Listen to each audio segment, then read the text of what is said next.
একদিন এক মহাসভায় দু মহান নবী হজরত মুসা আলাইহি ওয়াসাল্লাম ও হজরত আদম আলাইহি ওয়াসাল্লাম একটি গভীর আলোচনায় লিপ্ত হন।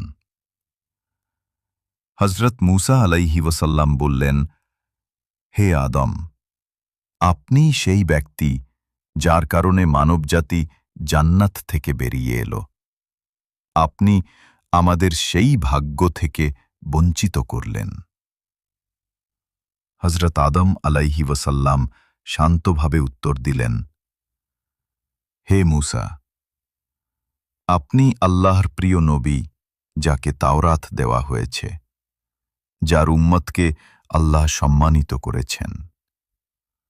আর আমি সেই আদম, যাকে আল্লাহ সৃষ্টি করেছেন, জান্নাতে স্থান দিয়েছেন এবং যার মাধ্যমে মানবজাতির সূচনা হয়েছে। তিনি আরো বললেন, আপনি আমাকে এমন একটি বিষয়ে দোষারোপ করছেন যা আল্লাহ আমার জন্মের আগেই আমার তাকদিরে লিখে রেখেছেন। আমি কি সেই তাকদিরের বাইরে যেতে পারি? এই সংলাপ শুনে রসুলুল্লাহ সাল্লাল্লাহু আলাইহি ওয়াসাল্লাম বলেন, আদম আলাইহি ওয়াসাল্লাম মুসা আলাইহি ওয়াসাল্লামকে যুক্তিতে পরাজিত করলেন।